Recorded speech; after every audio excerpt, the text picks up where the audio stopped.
Right now on News 3, another homicide investigation, the third in the last 5 days in our area, this time in Dodge County. Plus, a syringe found inside a Middleton child's Halloween candy collection. What we know about what happened, that's straight ahead. This is News 3 at 10. Thanks for joining us tonight. The Dodge County Sheriff's Office is investigating a man's death in the town of Lebanon. Amy Reed tells us what the investigation has discovered so far. Wednesday evening, the Dodge County Sheriff's Office got a report of a death here at N901 Red Wing Road, just outside the town of Lebanon. When they got here, they found a man's body and determined it was a homicide. They're still working to positively identify who it was and notify his family. The Sheriff's Office said they had people working overnight and into the morning investigating what happened, and they're still keeping patrol on scene. Until they've gotten further in the investigation, they're keeping many details private.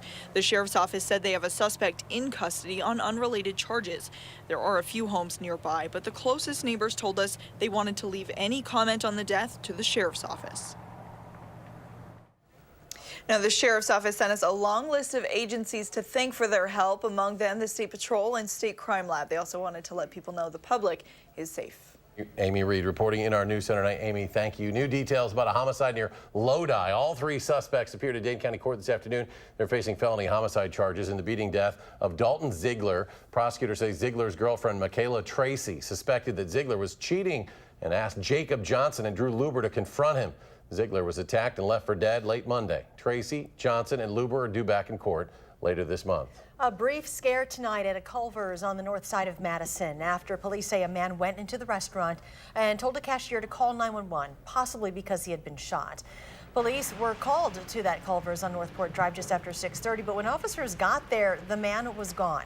They later determined that man had not been shot. Instead, he had punched a car window nearby and injured his hand. They have not made contact with him, and the investigation is ongoing. Police are asking parents to check candy bags after a Middleton family found a syringe in a child's trick-or-treat candy. The family went to police Thursday after they found an insecure sample or training syringe in their child's candy bag. The family had been trick-or-treating in the Fox Ridge neighborhood. Police say the syringe did not have any hazardous medications inside it or a needle. FEMA has denied Dodge County's request for federal assistance after this summer's storms. This is according to Dodge County Emergency Management.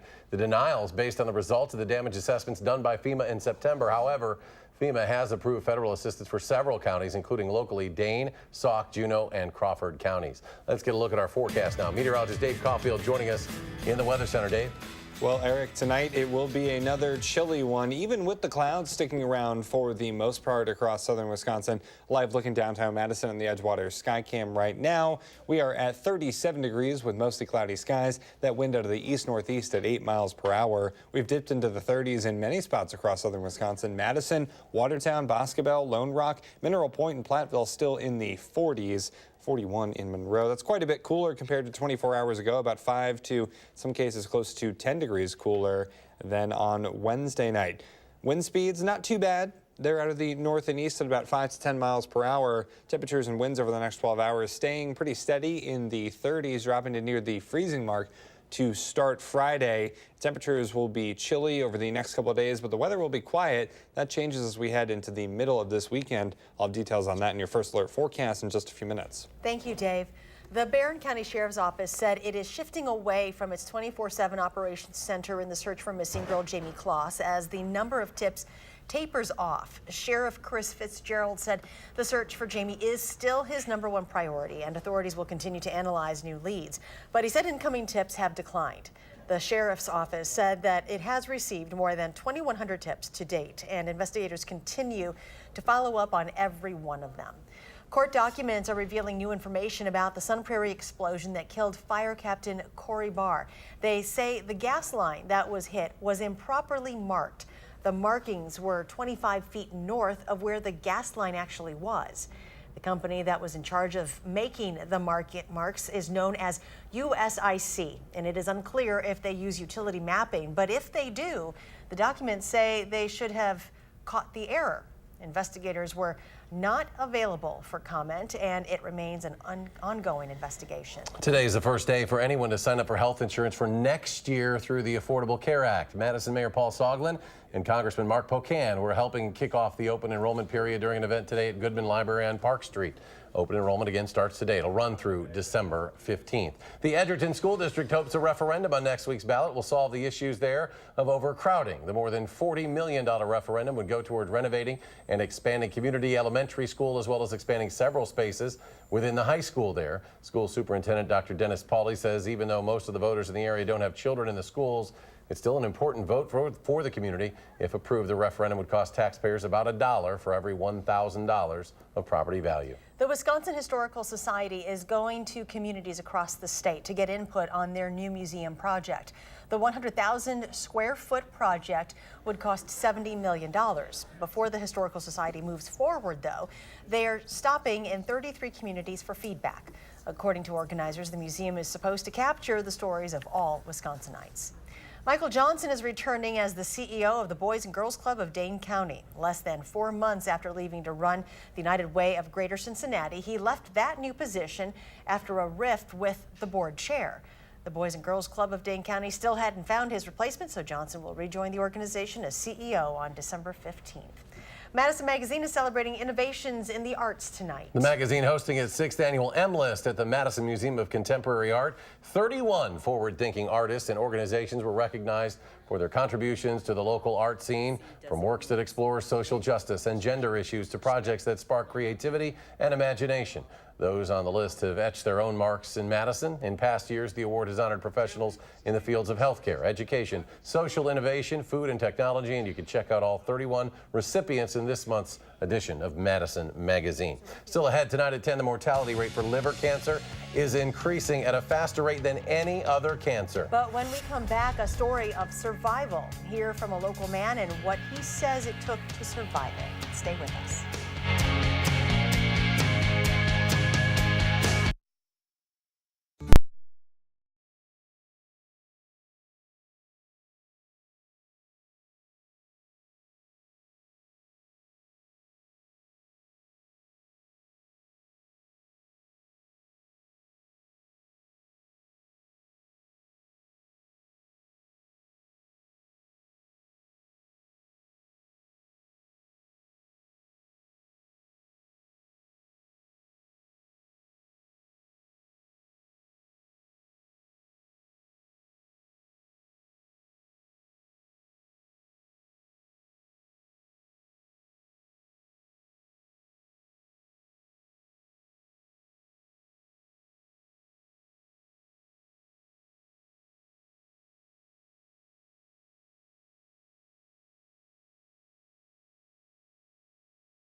it's still going up. And I think with obesity and alcohol use being still quite prevalent, I don't know when it's going to peak. That's the big worry. Contrary to other types of cancers, the survival rate for liver cancer is getting worse, not better. It's slow moving and often asymptomatic. More than 6,000 Wisconsinites diagnosed with the disease have died over the past 20 years or so. But there can be life after liver cancer. As Only News 3's Danica Lewis found out, that really takes a team.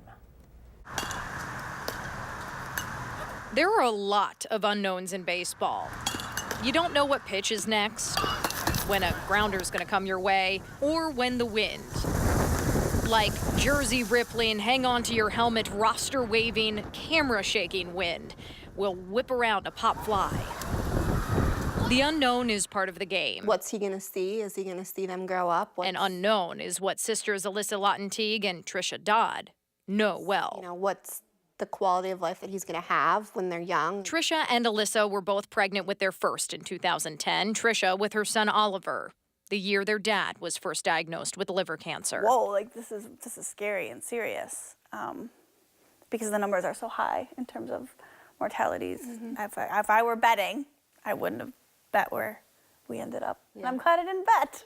Yeah, right? I didn't think I'd be here. I mean, it's that simple. Good pitch, good pitch.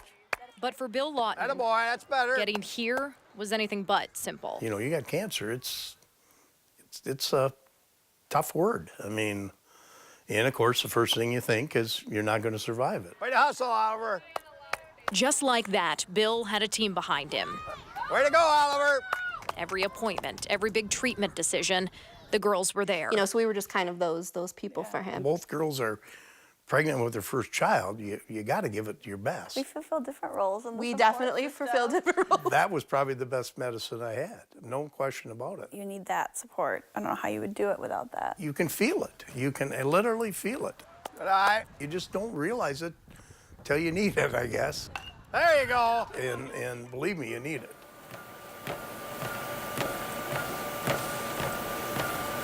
After removing part of his liver and multiple surgeries to keep the tumors at bay, Bill made some changes. He started eating better and working out. For years, MRIs were coming back clear. The most gut-wrenching thing I had was when they said it came back. The second time, it just kept popping up. That felt scarier. Especially because at first the transplant wasn't an option. Eventually, a transplant became the only option if Bill ever wanted to be cancer-free. So yeah, I mean, I was planning a wedding, and he was on the transplant list. Bill's family, his doctors, his team came through again. Once I got called for the transplant, I never had a doubt that everything was gonna be all right. A week later, He rebounded like a champ. Bill walked Alyssa down the aisle. 5 years later, and now 74 years old, Bill never found out who his donor was, but he thinks about that person every time he steps on the treadmill, thankful for their team and what they did for his. It changes your outlook on life. It's you got a second chance. Actually, I've had a third chance, you know. Bill grew up around baseball and softball diamonds. Now I get to see a lot of baseball again. Yeah. You know, of course, around Portage, the news travels so fast. Yeah. Now Bill drives the hour from Portage to be at every game, every dance recital, every pickup Alyssa and Trisha need help with. It's just emotional. I see them, and Good pitch, Oliver.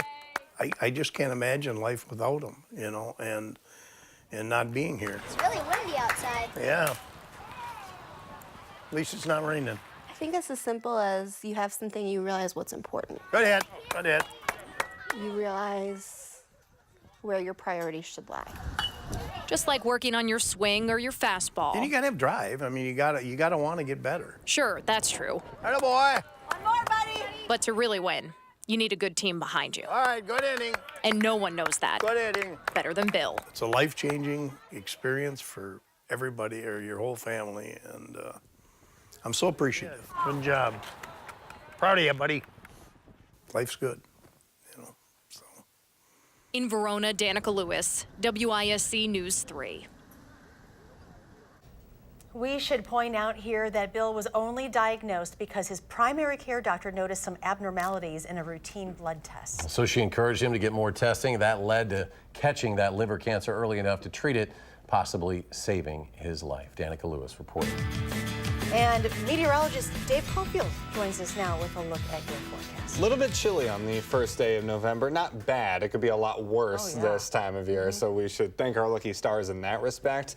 But we had some lucky stars tonight with this sunset in Castle Rock Lake. Thank you so much, Val, for sending that in. Love the color in that shot. And we didn't see a whole lot of sunshine today, but when we saw it, it definitely shined bright. Our November statistics, typically we start out the first day of November in the low 50s for highs, but look at that, by the end of the month, we are lucky if we're pushing into the mid-30s for afternoon temperatures. And typically we see about 2.5 inches of rain, and snowfall throughout the month is about 3.5 inches. Hopefully we don't push anywhere close to that record low of -14. Boy, that is a bit of a terrifying thought there. High temperatures today, nowhere near that. We were in the upper 40s, as I mentioned, so a little bit chillier than normal today in Madison. 52 in Lone Rock and 55 in Boscobel. Doppler track, even with the abundance of clouds today, has remained quiet, and I think that will be the case as we head into tomorrow as well. Saturday, we could see some changes. We're kind of in the middle of two systems right now. First is off to the south and east, and the next off to the north and west. It could bring in some light showers to our neck of the woods this weekend, and we just don't need any more rain. If we didn't go with any more rain throughout the rest of the year, I think some of us would be A-OK with that, because we're already in third place all time for the wettest year on record. And theoretically, we have 2 more months to add to that total, so we could push into second place before 2018 is up. Here's our time lapse in Madison. I mentioned we really didn't see too much in the way of sunlight today. The clouds were sticking around, and now, even though it looks pretty, we still do have the clouds with us on our Edgewater Skycam in downtown Madison. Normal is 52. The record of 77, that was set back in the 1930s. Our high temperature trend, we're going to be pretty close to normal over the next week.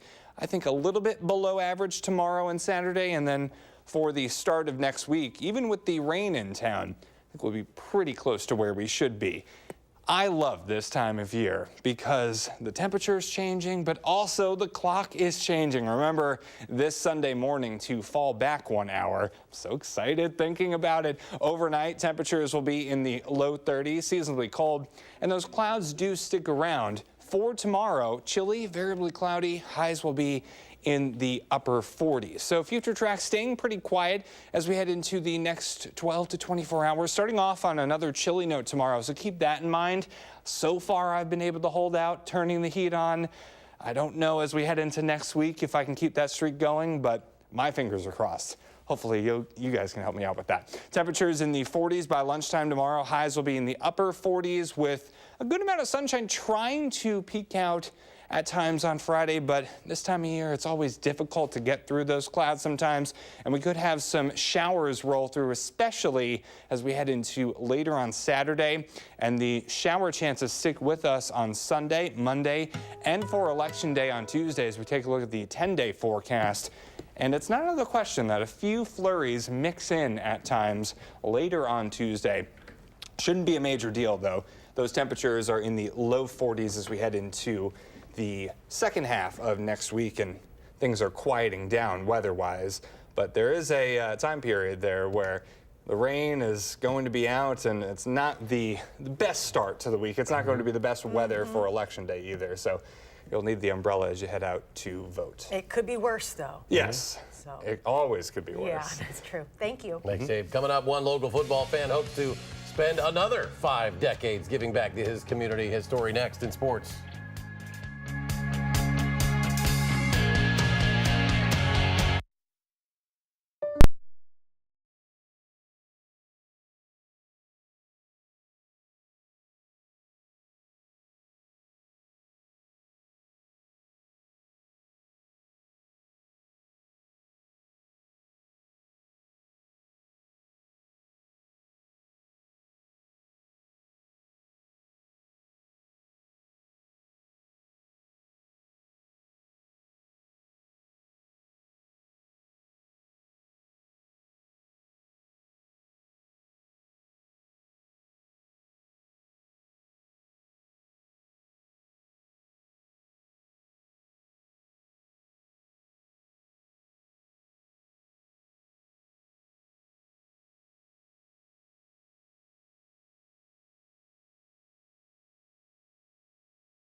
The Bucks haven't started this well in a long time, like 1971 a long time. 7-0 out of the gate, facing their biggest test of the young season tonight in Boston. TD Garden. Giannis back from concussion protocol, and the Celtics would care to step outside. Kyrie Irving gets it started. When I say the Celtics hit all the threes, they almost hit all of the threes. 24 long balls, a franchise record for Boston, but the Bucks making a comeback in the fourth. Giannis. I know you can isolate on him, but he'll take the Euro step and the finger roll. He had 33 points, 11 rebounds. Bucks down 2 with a chance. Giannis, open court. He just misses the up and under. Boston holds on to win 117-113, the fourth straight win for the Celtics. The Badgers open the exhibition season when they host Oshkosh tomorrow night. Head coach Greg Gard says there are a lot of areas to clean up, but that's what you expect at the end of October, beginning of November. He likes the versatility of this group as they get ready to start playing someone else. I think we've got a lot of guys who can play a lot of different positions, and you watch how the game has evolved here, over the last 5, 8, 10 years. It's become positionless, so I don't get as consumed with 1s, 2s, 3s and a specific numbering system near as much as what we used to, and being very versatile on both ends of the floor. And I think this group is starting to develop that type of an identity. At 70 years young, it's fair to say Mike Gratz embodies Mineral Point. Played football, served in the military, on the park board, the fire department, the family business. It's where his heart's always been.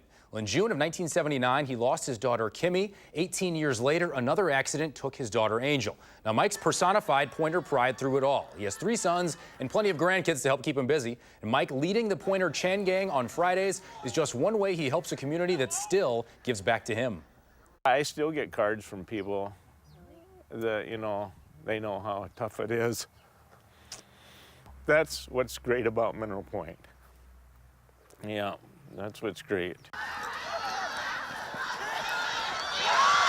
That's one of the best seats on the whole field, is you're right there next to it. And no, I just enjoyed working with the guys and watching the kids over the years, and all the talent that's gone through the schools and the good teams that have played here in Mineral Point. For the full story on one of the best people you're going to meet, go to channel3000.com. More football. Badgers quarterback Alex Hornibrook's back, cleared to play after passing concussion protocol this week. Wisconsin's 5-3 overall, 3-2 in the Big Ten. They host Rutgers Saturday at 11. The Badgers 8-1 following a loss under head coach Paul Chryst. Aaron Rodgers has led the Packers to some big road wins during his time in green and gold. Now, they don't need to win Sunday against the Patriots, but it'd be really nice. The Packers haven't won a road game this season. After dropping one against the best team in the NFC, they'll have to try one against the 6-2 Patriots. We've won big games like this. We've won big games on national TV like this, and it gives you a ton of confidence, and that's what we need right now in this stretch. We need to have one of those signature wins midseason. Division I quarterfinals.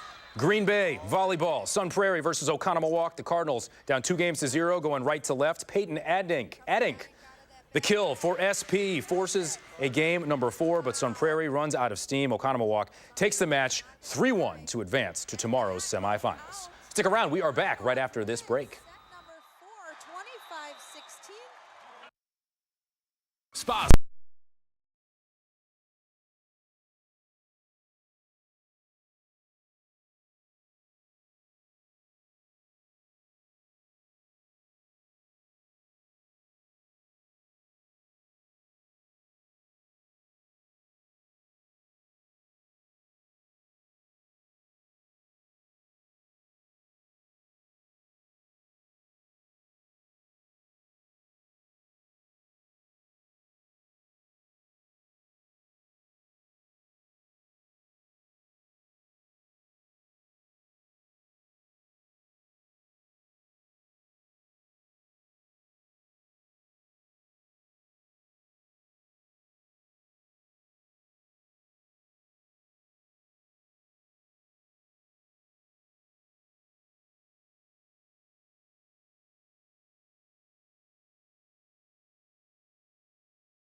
Dave's here with final check of your forecast. It may be warm in the studio, but it is chilly outside, and it will remain that way overnight, starting off right around the freezing mark across southern Wisconsin. Clouds still here tomorrow, but temperatures won't be too bad in the upper 40s for highs. 7-day forecast showing the rain chances really start to come up Saturday night, and they're with us through Election Day. Dave, thank you. Thanks for joining us for News 3 at 10. Do something good, and we'll see you here tomorrow.